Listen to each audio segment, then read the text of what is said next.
Hello and welcome to Worthy Woman Healing. I am Lisa Czak, your host, healing women's minds, bodies, and souls, one trigger at a time.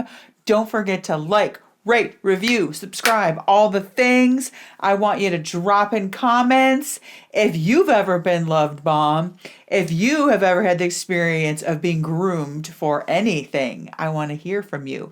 So on today's episode, we are continuing the conversation with Chelsea Liebowtiz about how she was groomed by a family friend. And if you didn't catch that, listen to part one and the previous episode, because today we're talking about how she escaped her sexual predator. Stay tuned.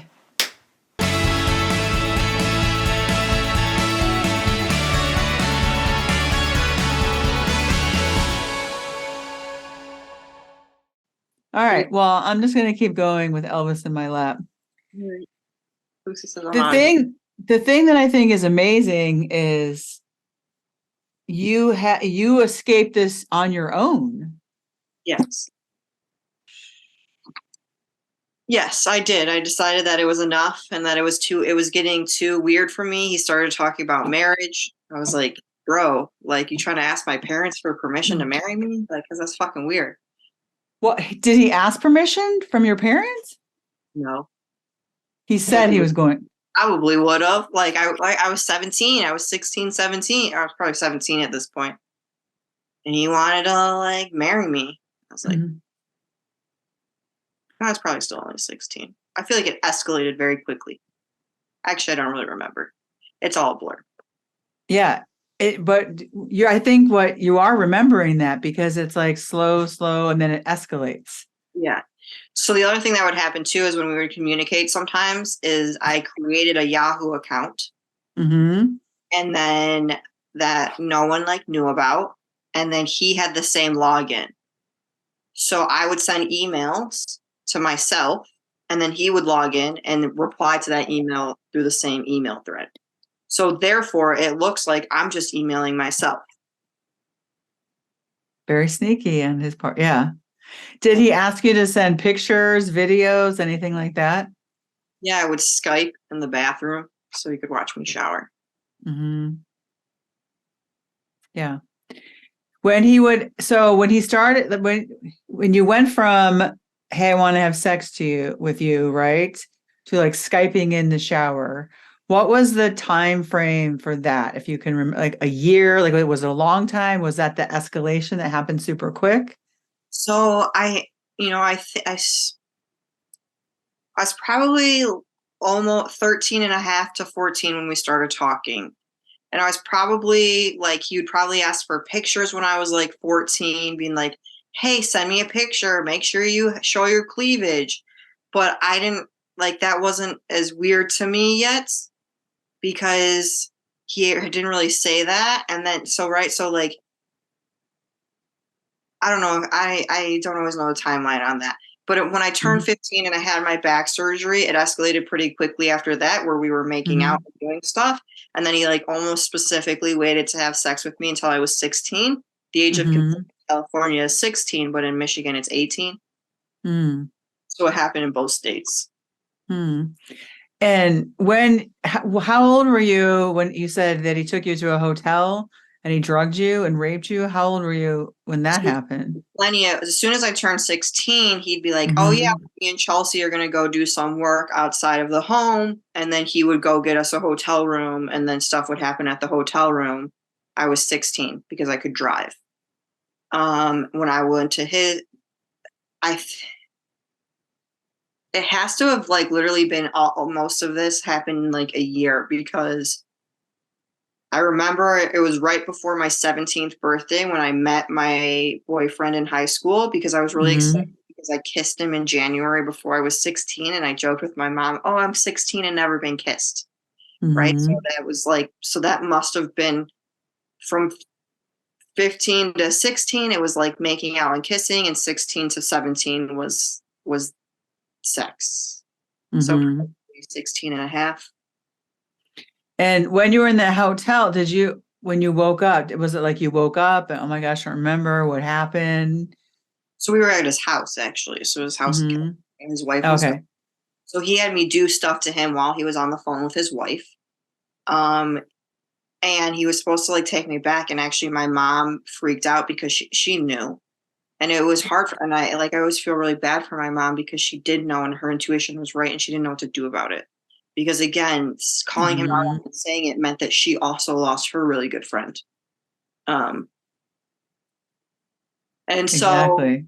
so basically we're at his house and we're like doing stuff, and then like was on a phone with his wife and I was playing with him, giving him a blowjob or something. And then he was like, he kept saying, I really want to give you your first drink. I really want to give you your first drink because if he gives me my first drink, then I don't know how alcohol is supposed to feel. And then it's not so weird that it knocks me out. So he makes Mm-hmm. me this drink. He takes it into the other room. Never take a drink when someone does it in the other room. Comes back and hands it to me. I drink it, and very, very quickly, I like almost pass out. At this point, though, like we're having sex, and I was like, I don't feel good. Stop, stop, stop. He was like, just a little bit longer. I know that he really wanted to do some like anal stuff, and I like was absolutely adamant against it. And I'm convinced that that's what he did while I was knocked out.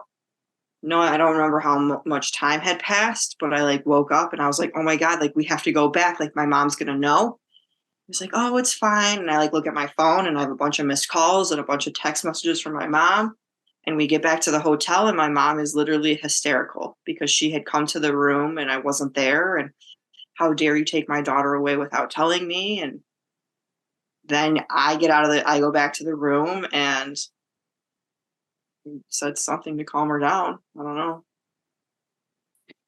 Right. And you see how you're calming your mom down. Like this thing just happened to you. Well, no, so I was in the room. He said something to calm her down, but then Oh, okay. yeah, and I don't really remember what happened. I think she did come tell me, but I was just in shock at that point.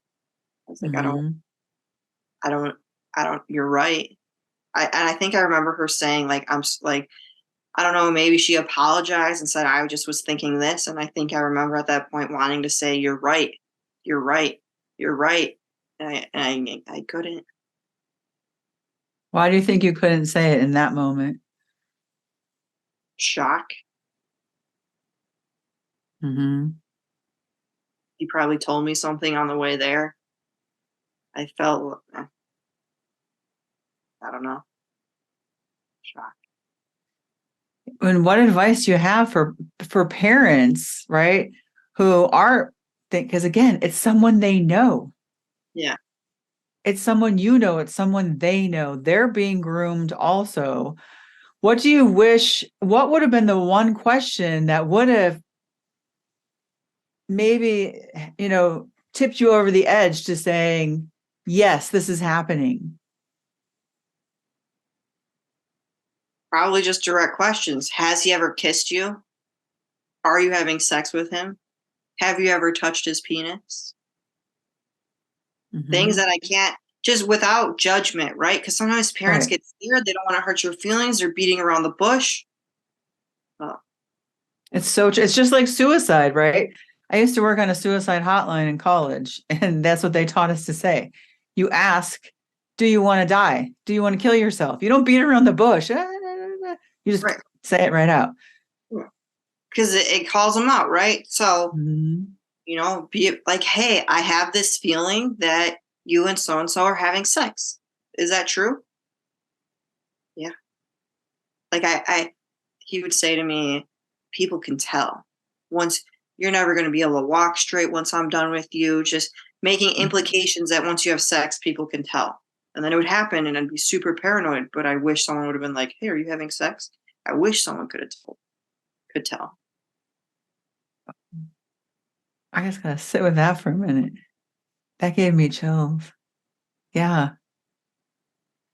And I think I was saying this before. I don't know when Elvis interrupted us, but I know, and you know, right? You're not the only one this has happened to. I mean, like I said, I have a lot of women that I work with now, and I know there's a woman out there, maybe a young woman, maybe the same age as you, right?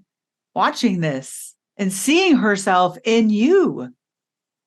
and maybe denying it, or no, well, I didn't do that, or well, I don't think he's married, right? Right. Or you give yourself like excuses, or I can't really see, like, did you ever have any example of anyone that this happened to? Because you said your mom went through sexual abuse. I don't want you to tell her story, but did you ever see yourself in someone else's situation? Does that make sense?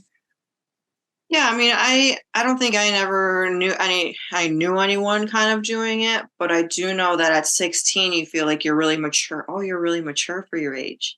Oh, you're so Mm-hmm. grown up for your age. Oh, you're an old soul. Okay, bullshit. I mean, some of it I am a kind of an old soul, right? But and maybe that's why it was so easy to connect, but like saying things like that is just a way to make you feel important. And when I was Mm-hmm. 16, I thought, oh, it's just obvious. Like I must be really pretty. I must, whatever. And then I didn't tell anyone until I was like 21, 22, 20, 22, somewhere around there. And the reason I did is because now I'm in college and I'm looking back at high schoolers and I was like, how can you look at a high schooler and think they're anything but a child? Mm-hmm.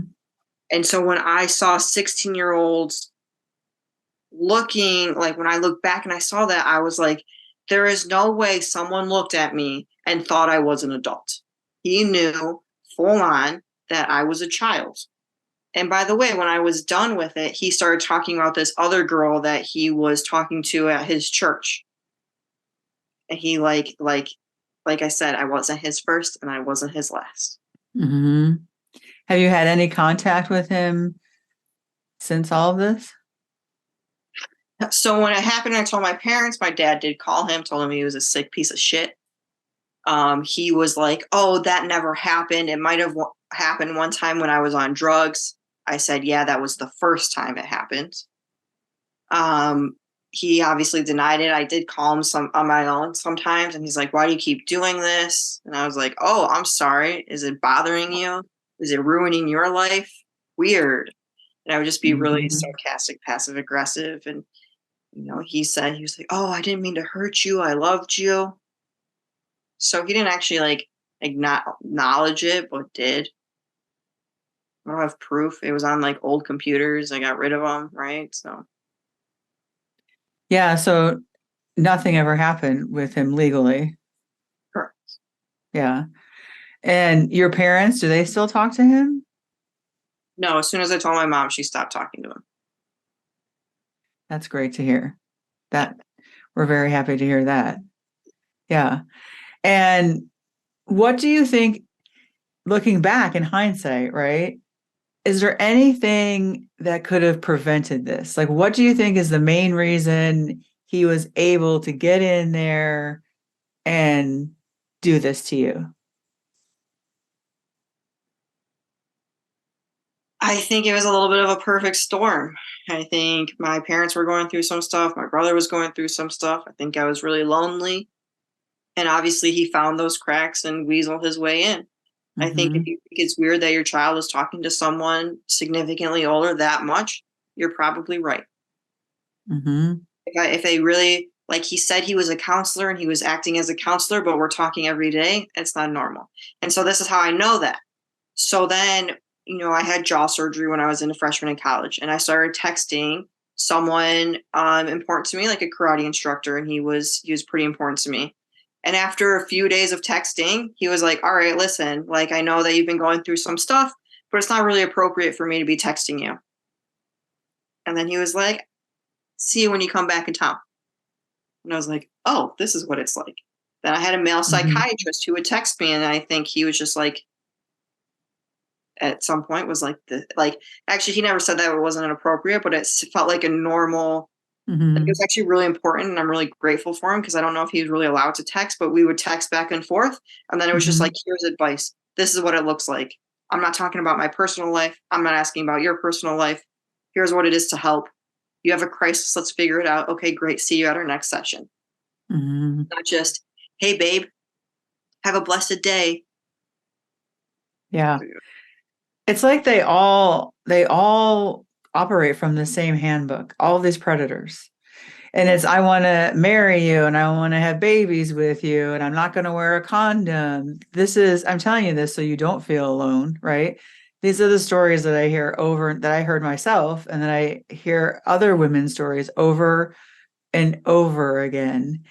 And the more we speak out about it, meaning the more we share the stories, like you painted this whole it's like listening to, we're watching a movie, right? If you're seeing this whole thing play out, I want people to see the full picture of it and not just this, like I said, this, I don't, they think it's happening in other countries or only with this certain population. Like no one's immune to this. No one.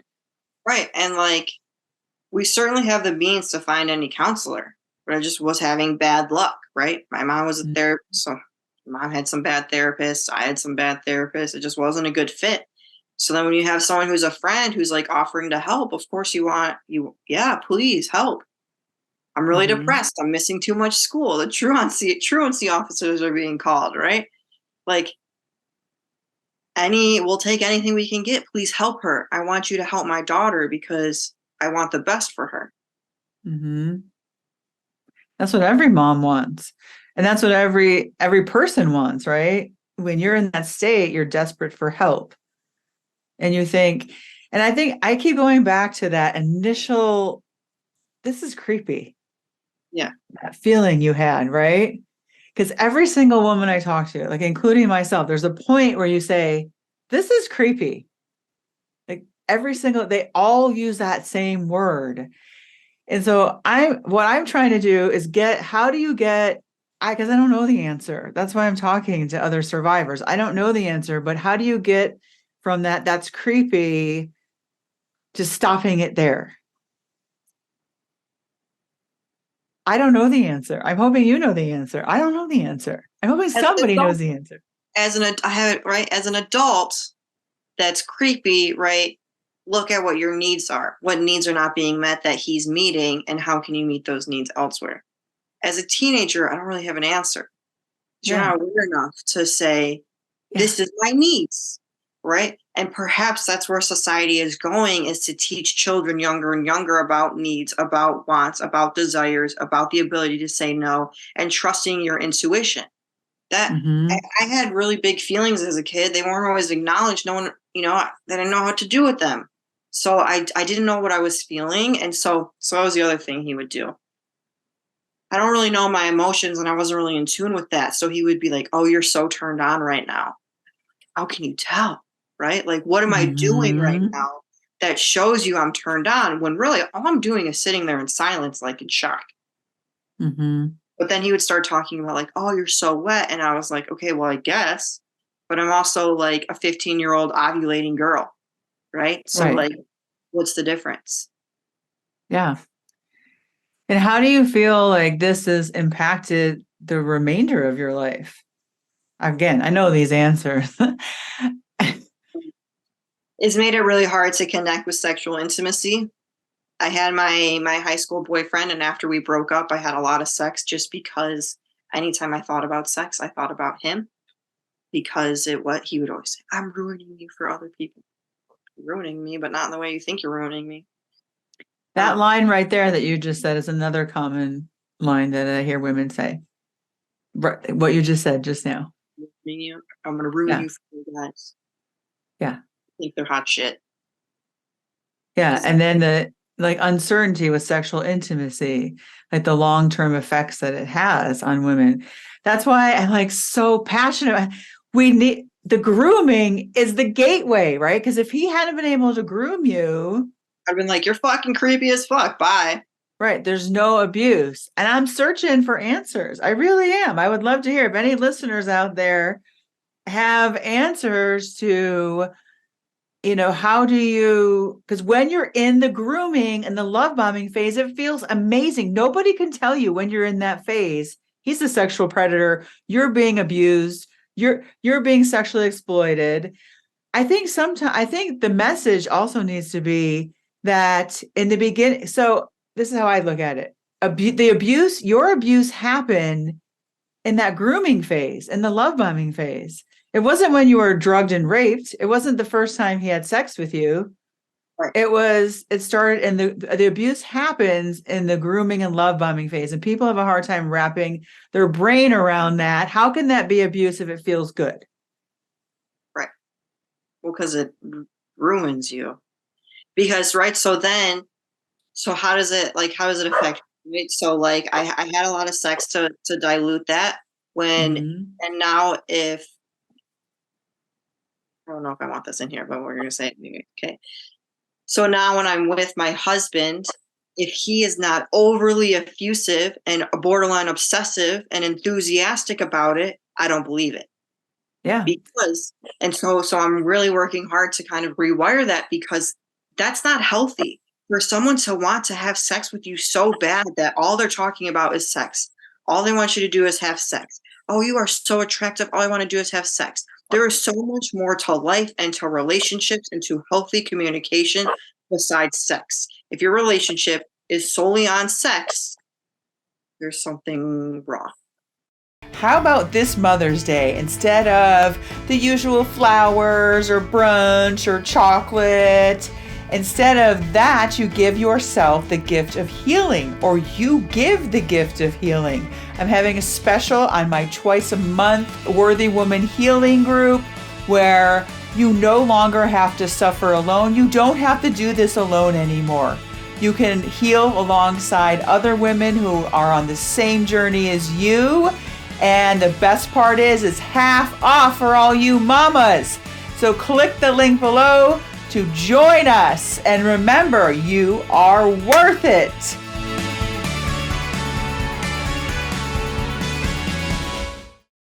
Yeah, I'm really proud of you for saying that because it's so true. When you've been brainwashed in that way, and especially at that age, you are going to think this is normal, even though you know it's not, right?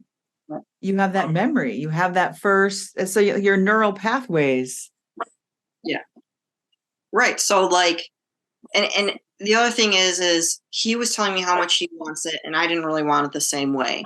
So if I say I'd like to have, to have sex with my husband, and he's like, okay, yeah, I could get in the mood. I'm like, no, never mind, because you're not enthusiastic about it. And that's really Mhm. messed up, right? Because there are a lot of good moments that can come from just, yeah, let's have that intimacy together Mhm. that that goes beyond like this obsessive, enthusiastic love bombing where I don't Mhm. care about what you want or what you need. I'm only caring about my needs. Like it's a mutual thing where your needs matter. Because the number of times where I just laid there and he would be like, "Oh, did you orgasm? Did you come?" And I was like, "I don't know." And he was like, "Well, you would know." And I was like, "Well, like my body's responding, but there certainly is very much confusion between what's happening with my body and what's happening in my mind." Mhm. It's so true. And what you're saying about like your husband too, I hear this a lot from women, especially women. So I work with women who have been sex trafficked, meaning their love partner, right? Their person that they thought they loved him and they love them, they're prostituting them out. They don't even see themselves as being prostitutes, though. Okay. And after they get out of it, right? For years after, they have a hard time because they think that they have to perform in the bedroom, like Yeah. what you were saying. It's not about my needs, it's about his needs. It's like a performance kind of thing Yeah. instead of, a mutual enjoyment, mutual, let's meet your needs, my needs. Let's meet everybody's needs in a respectful and honorable way that honors both of our bodies. Right. Yeah. Right.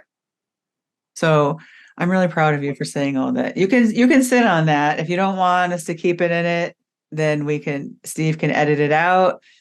You know, That you would, can sit on that. I think it's important just because I don't know who's watching this. I don't know who's out there, right? Maybe you're watching this because you're in it right now and you hear Chelsea's story and it's all of a sudden your brain is going off going, oh my God, that's me. Or that was me. Maybe you didn't even realize it. well, I wonder too how many women had those experiences, says it's consensual, and are now having issues or not feeling fulfilled and say it's not related. Exactly. I know those women. A lot of them show up in my space saying the same things you said. No, I wasn't. It's not like they'll even say it's not like I was drugged. Eventually, though, they all are drugged at some point. That is true. Or it's not like I was handcuffed, right? Some of them are actually handcuffed then eventually, like literally, you know what I mean? You want to do this. It's not like this. It's not like that because we don't want to believe that could actually happen to us. That's something that happens in movies or something that happens to other people. And then there's shame, I don't know if you can relate to this, just feeling sort of cloaked in shame about it. Shame is the biggest silencer. Shame will silence you so you never speak again. And that's what they want. That's, all that stuff that he told you, that was definitely him trying to shame you so that you would never speak again. Go ahead. Yeah, go tell your parents. Right. And then this will happen and that'll happen. I mean, I don't know, because my fight is on the side of the women, right? And preventing this. That's preventing it. And if it's already happened, healing it, obviously, right? But lately I've been really big on this prevention side of it because I'll ask random people. I feel like I should go around with the camera. When you hear the word grooming, what do you think? They don't even know. A lot of people don't even know. Right. And they kind of dismiss it. They might hear a news story, So that's my hope is that even people who don't know what this is, now they have an understanding. Oh, that's what this is. Yeah, they're creating, people get groomed for jobs. This is how I want this job to look, right? And I'm grooming you to be my perfect sexual partner. You don't know what you want. You don't know what you like. You don't know what it is. So let me tell you exactly how I like it. Let me tell you exactly what I want. And let's mold you into this person who will give me exactly what I want. You know what you just described, which is what I say now. They're grooming you to be a sex slave. They're sex slave. Yes. That's what it is. Yes. And we have all these women, young women, just women in general, right? Girls, children who are sex slaves, right? Happening right in parents' homes. Yeah. Yeah. Right in our neighborhoods, right? Like for you people listening out there, I guarantee you that this is happening. You think I live in this great neighborhood, it's safe, blah, blah, blah. It's happening in your neighborhood. I think the statistic is now 1 out of 4 kids that this happens to. And I use the word kid on purpose because, yeah, you were a kid, 16. I didn't know that. It was consensual in California. When you're 16, you can have sex with a 16-year-old, like an adult. I don't always know the rule too, because I think it's like it's consensual at 16 if they're less than 18. That could be like the caveat, but I don't know. The age, like in some states, the age of consent is like 13 or 14, right? So this is a big question I get because I talk to a lot of young women, Eliana's age, my daughter, and they're, 20 and 21. And this is a question I get all the time. And I want to hear your opinion on this. Okay. How do I know the difference between love bombing and just a normal guy being nice and wanting to get to know me? Like, what if he is because this I want to also say it happens also like with women their age, young women their age, and guys maybe just a little older or even their own age, right? This is happening. That's right. They're doing all these things. So guys at that age, when you're in college and you have guys, they'll love bomb you because they think if they do all these nice things, they'll get sex. If it feels like they're doing these things because they want to get you to bed, to their house, it's love bombing. Actually getting to know someone is a much slower process. It's not fast. Say that again. Say it again. All you 20-year-olds, listen. Say it again, Chelsea. You're at college age and you want to get like guys have it in their mind that if they give to you and give to you and give to you, it will make you want to have sex with them. It is a fast process. Every time they see you, they're doing something extravagant for you. But then guess what? You have sex with them. They stop doing the things and all they want to talk about is sex or maybe they don't even care. Actually wanting to get to know someone is a slower process. It's slow, it's steady, it's not exponential. It's just a steady incline where they actually want to get to know you. They want to hear your stories. What would you like to do? I'm not just going to come show up with flowers and tell you how much I love you and how amazing you are. Hey, what do you want to do? I want to actually know what you like to do. I'm not just going to bomb you with love. I want your input. I want your opinion. I want your perspective. Very well put. And it's the speed, right? Because the love bombing and grooming, I mean, I feel like we're going to be confusing people because we say grooming happens over time, but the love bombing, it initially it's like, whoosh, right? Over the top, attention, texting, gifts. Did he give you gifts? Was that one of the things that he did? No, that No, it was wasn't. words of affirmation. Because he knew your love language. He knew how to get to you. Yeah. I mean, my love language is quality time. Maybe it's been skewed, but at that time, in that moment, period in my time, I certainly Mm-hmm. needed some words of affirmation and reassurance. Mm-hmm. So the point is, if it feels like it's too much too soon, it's like it's too much too soon. I Back had, away. I didn't date him. I met this guy like on an app, and he was like, oh, I'm like so good at sex and all this stuff. And I was like, okay, whatever. And I was like, all right, let's go on a date. And then like he came over and he was like, oh, I already deleted my OK Cupid account. Let's be together. And I was like, dude, I barely know you. And like then that creeped me out and I never saw him again. I was like, okay, I'm good. Thank you.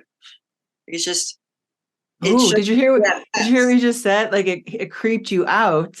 And yes. that so then you're like, okay, I know that feeling. I remember the Yeah. creeping out feeling.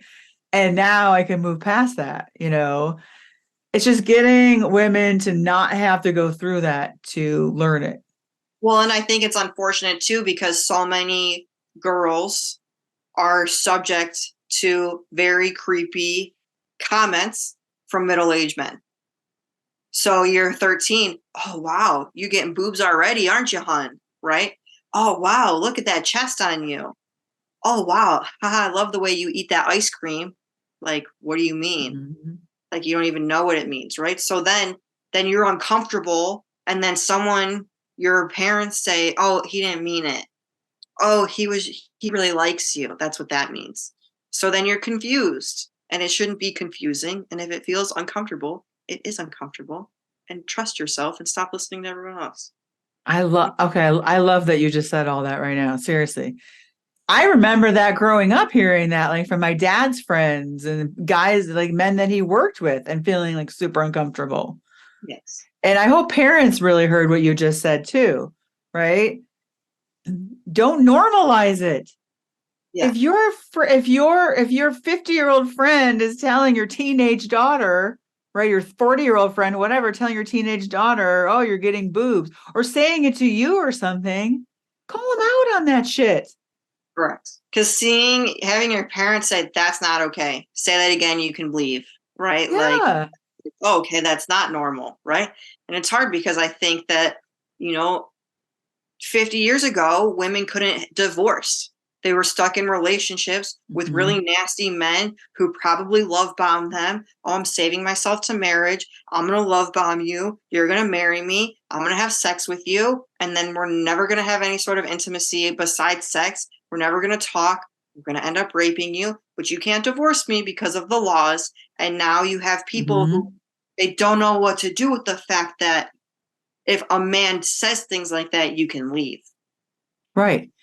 I love that you said that because that in the Christian world, because I'm Christian, and just the pastor the other day, I thought my head was going to explode in the service when he said, in the Bible, it says you can leave for adultery or physical abuse. And I'm thinking, what about emotional, financial, physical, not and what do you define as physical abuse? I have women say to me, "Well, my husband's not really fine, or he's not really physically abusive. He just blocks the door so I can't get out, or he pulls my hair, or crazy shit." And I'm like, "This is insane. What are you doing? Why are you telling women this?"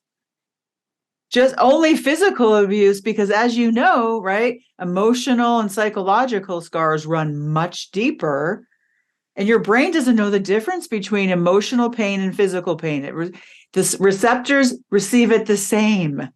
So my head, I can't even get started on that. That's probably a whole nother episode I'm going to have to do, because, and I hear, God hates divorce. No, God hates abuse, motherfuckers. That's what Right. God hates, abuse. Right.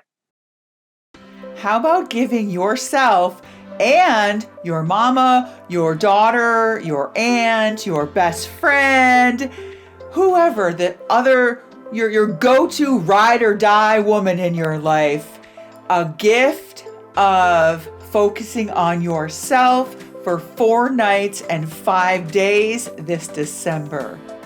That's right, baby. No housekeeping, no errands to run, no cooking, no hearing the drama of the kids, no dealing with your husband, leaving the toilet seat up and falling in the toilet.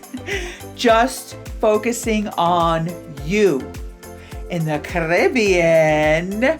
And this is not a vacation. This is a transformation of your mind, body, and soul. We're going to renew your mind. We're going to take care of your body, and we're going to heal your soul. And the best part is, when you sign up for the retreat, you get my twice a month healing group for free, all the way leading up to the retreat. So you get to know everyone that's going to be on the retreat. You're bonding twice a month with these women. And then we're coming together in the Caribbean to celebrate right before Christmas next December 15th through 19th. Click the link below to join. Limited spots are left, so hurry up if you want to grab a spot on this. And remember, you are worth it.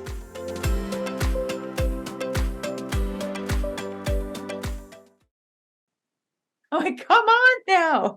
So yeah, as you can see, I have a lot of passion on this whole thing. I'm going to be kicked out of every church in Tennessee, probably. You're going to be on that blacklist. Don't let her in. Well, so as a mom of a 21-year-old, poor Eliana. I mean, this girl, she brings home a guy, and I'm like, he's moving too fat. She's, Mom, not everyone's a sexual predator. Not everyone's a sex trafficker. Not everyone. Oh, yeah. I feel like she has a good head on her shoulders. You should trust her. She does. And I do trust her. I just know too much also, right? And I haven't dated in a long time either. And that is why, I like having women on who of all ages who have been sexually exploited in any way, sex trafficked. Sex trafficking is just sexual exploitation. And my guess is this guy is probably a sex trafficker also. I don't know. I think I think they're all sex traffickers. Only because I'm in this different world now that I see. And they're like, you said he was married, right? So they're always the nice, really nice husbands and nice dads. His wife is a pastor, by the way. Yeah. Of course she is. Are you kidding me right now? Yeah. Yes, this dude's really fallen into the playbook. I thought you were going to say he's a pastor, but we knew he wasn't a pastor. But yeah, he's a pastor's wife. So, sir. So that was the other thing. He was like, "Oh, if you just tell anyone, they're going to take my side. Who's going to believe a 16-year-old over my buddies at the former borough?" Yeah, I can't tell you how many women have come to me saying that exact same thing, right? I'm working with one woman. I can tell her story because her name is Elizabeth Harding Weinstein. She's given me permission to share her story whenever I want. But her husband's a very prominent lawyer. You can read all about her. Her husband's a very prominent lawyer, and her children are now being sex trafficked through the court system. I didn't even know that was a thing. She's like, yes, a lot of judges and lawyers. I'm having her on. That's going to be a very intense episode, long also, because you have to give it the time. But my point is, it's the predators are guys that you wouldn't think, right? Oh, he's married to a pastor. Come on, there's no way that he could do that. He's a parole officer. He wouldn't do that. He's a women's advocate. He wouldn't do that. He's a dad. He's a husband. They're all dads and husbands.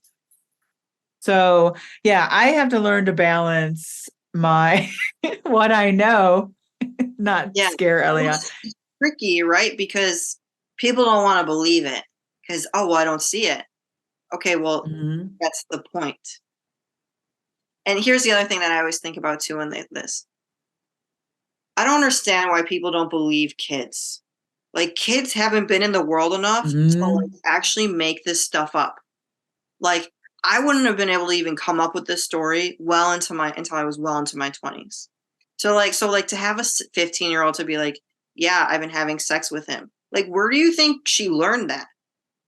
Do you think she just like watched a porn and the porn was like, "Hey, go tell your parents that you had sex with someone." Like Right. that's not a thing, right?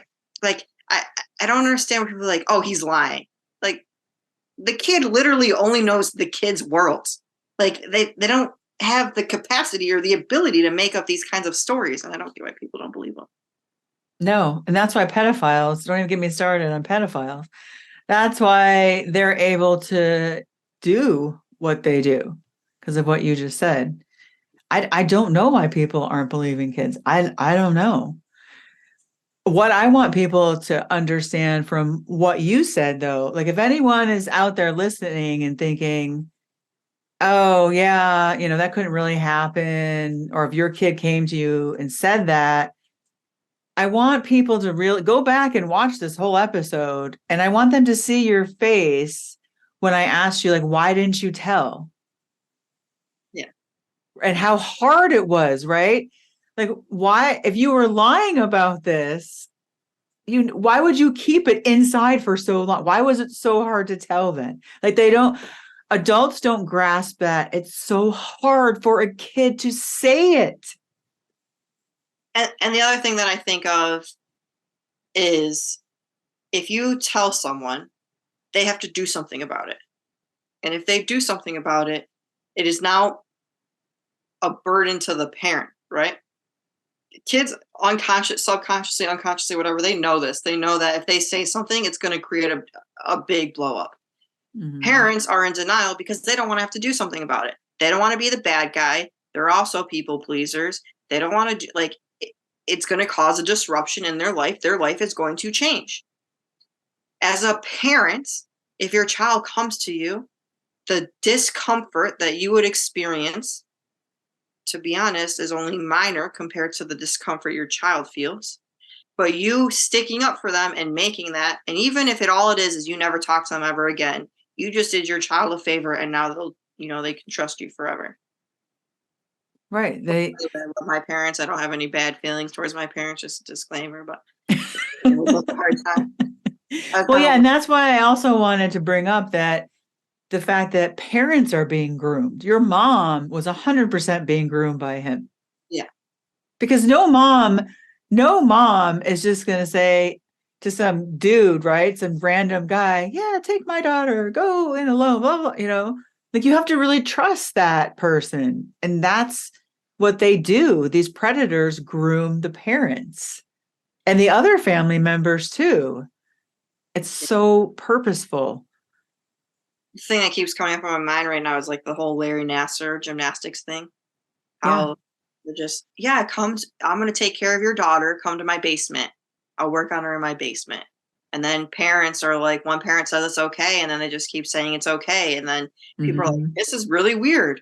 I'm not allowed in there. And they're like, oh no, it's fine. And then parents just groom each other. Yeah, that is so true. I didn't even think about that. That is so true.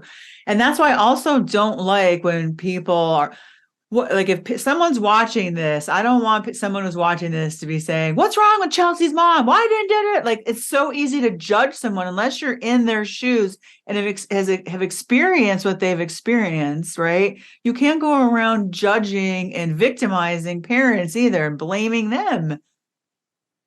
Yes, thank you for saying that. That was one of my big worries is that people are gonna like hate my parents for it, but it was very strategically done so that they didn't know. And my parents had strong intuitions, and when they came to me, I lied and said, "No, nothing's happening." And then they, without hard evidence, they can't do anything about it.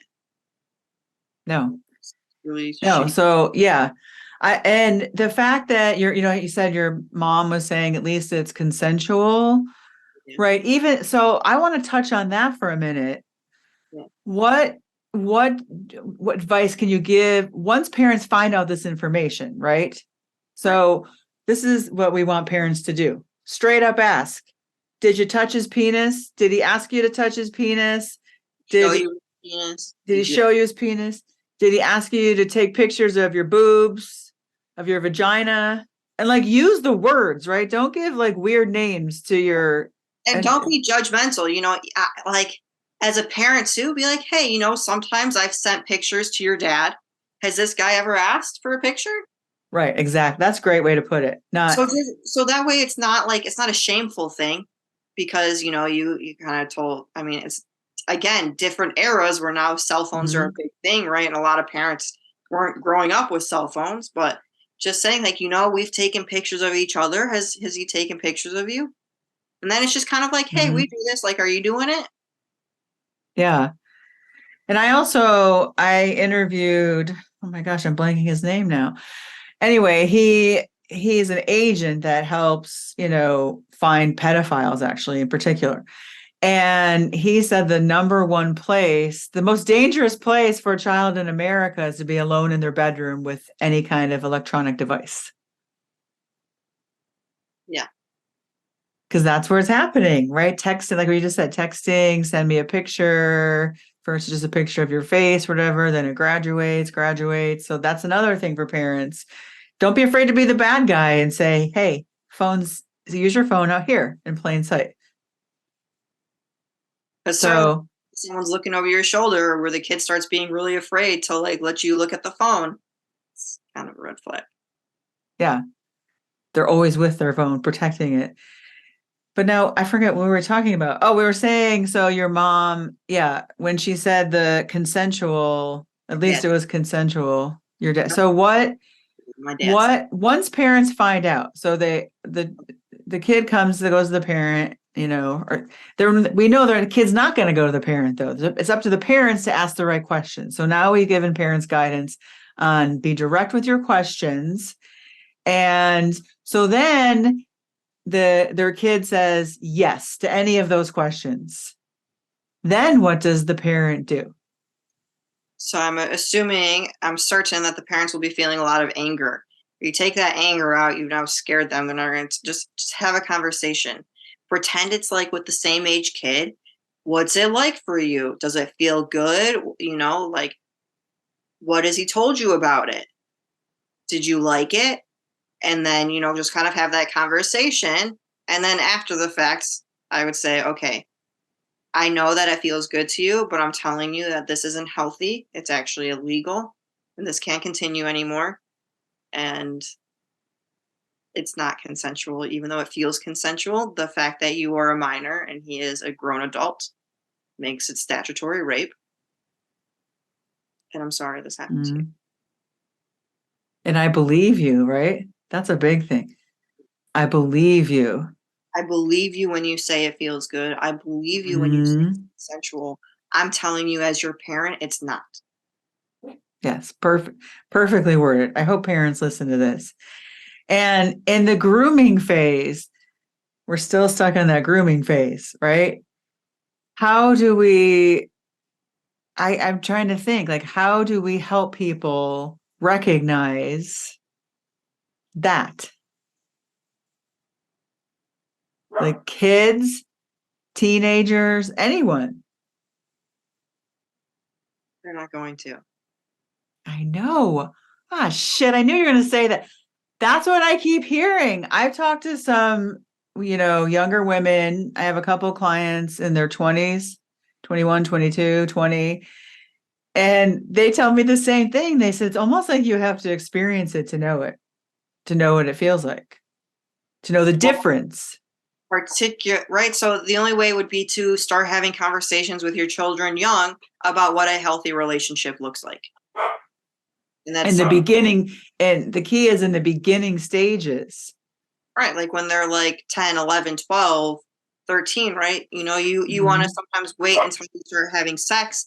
But if your kid knows that they're old and it's weird, they're not going to come to you about it. I know, for instance, for me, I was really curious about all my friends' sexual experiences because I wanted to see what I was supposed to know and what I didn't know, so I could fit in. Yeah. And maybe also telling your child, if you do start talking to someone, whether it be online or whatever, they have some kind of open door policy. Like, you can come to me and tell me anything, even if you're embarrassed, give examples. Right. If you did this and then you weren't sure about, or if they said, like, give concrete If they ask examples. for a picture and you're worried about it, if they Or if want they to, say, I want to have sex. right, right. Right. I think it comes down to, yeah, parents having that conversation and not not doing what I do and not that I've scared Eliana, right? But as a parent, also not saying, oh my gosh, everyone that comes through this door is a sex trafficker. I have no trust in anyone anymore. I just walk around the world going. I do feel like I've developed a sixth sense for it. It's weird. It's kind of creepy. Mm. I'm like, what is happening here? Why do I have this? What? It seems very unpleasant in Like, today's world. why? So anyway, is there anything else that you want to share with the listeners? Maybe that woman, let's focus on the woman. Let's focus on two women. The woman that's sitting here, maybe it's a young woman, right? Doesn't matter what your age is, kid, young woman, whatever, that's in it right now. Like, she hears your story and she sees that she's in it. Like, it's starting to awaken her. What advice do you have for her? I know it feels like it's so amazing and nothing could ever possibly beat it. But I assure you, if you start looking at your own needs and meeting your own needs, you will find someone who can fulfill you in far more aspects and areas of your life than just sex. And you will know what it's like to experience a conversation where you're not fighting. And you'll experience a conversation where you say, I'm sad. And he's not just like, okay, and so we still having sex? Like, it's like, wow, I'm so sorry that you're feeling like that, and you'll have such a healthy relationship outside of sex. Sex isn't everything. And if you don't have a healthy relationship outside of sex, the relationship is not healthy. Perfect. You drew me in. I was like, I want to know her. I want to be her friend. I want to get out of this. Like, I honestly feel like if I was listening to that, if I was in it, I would be saying, okay, I hope they give her contact information. Or I would just be thinking, oh, thank you. Thank you. Like, you're an angel sent from heaven, validating, right, what I'm going through. Yeah. And what about the woman that's like you, right? That now it's been years since this happened and sort of the collateral damage, right? She's seeing parts of her life that are maybe she's super happily married, has a I'll tell you, loving husband. I'll tell you who this girl is. This girl is someone who has had a lot of sex since then and doesn't think that their sex life is messed up. But now they're in a very happy, committed relationship, and sex was great in the beginning, and then it just kind of died off. And you're still happy in this relationship, and you're trying to have sex again, and you can't. That's your trauma, my friend. That is your trauma coming through because when your first experience to sex is grooming and is sexual abuse, you literally are confused. Your confusion is real, it is valid, and it doesn't have to be like this. I love that. Again, you drew me in. It's so true. Is there any way that if anybody wants to get in touch with you, are you willing to do that? Yes, definitely give them my email. You can find me on Facebook, Chelsea Liebowtiz on Facebook. Send me a message. I'd love to talk. Well, I can't thank you enough, Chelsea, for doing this. It was so, so brave and it's just so much courage, right? It's not easy to share this story. And I say you're only as sick as your secrets, right? You got rid of your secrets and this is like a huge release. I didn't get rid of my secrets, and I had jaw surgery with my jaw wired shut, and it led me to insanity. So I recommend it. And I do want to ask you this before we close. Did you ever imagine you would be sharing this whole story on a podcast for just everyone in the world to hear? Not this specifically. I've talked a lot about pain and stuff, and I knew when I was going through my pain that I was born into a very privileged life, and therefore I knew that I was going to get through it and help people who are less privileged get through their pain. And so I never really specifically thought about it, but it seems to be the natural progression that as I've dealt a lot with my pain and that kind of physical chronic illness, that this also needs to be offloaded, offloaded. Yeah. And that just made me think of how you said in that one moment, you said, this is going to be my trauma. Everybody has that one thing, that one trauma. Like you knew that. It's like you've come Why full I didn't circle stop now. it then? I was a kid. What do you expect? Yeah, but that was pretty remarkable for a kid to even have that thought, to even know that word. Maybe you didn't even use that word. I don't know, but you knew like what that meant. You felt it. So I can't thank you enough for just, I feel like this is going to educate, it's going to help prevent, it's going to validate, it's going to make, like I said, I just want to reach, I do this on every episode, that one woman that needs to hear this message today. I focus on one woman at a time. And Hopefully there's more. when we said the intention, right? My goal, if there's someone's like, I'm not sure, I don't know if I should reach out to her. I did this podcast so someone would reach out to me. So please, anytime you reach out to me, it validates that I did the right thing coming on here. So please reach out. I love that. Yeah, and I want to invite any women that want to share their story to come on. I don't know why suddenly I'm like the poster child for this, and I keep having women on.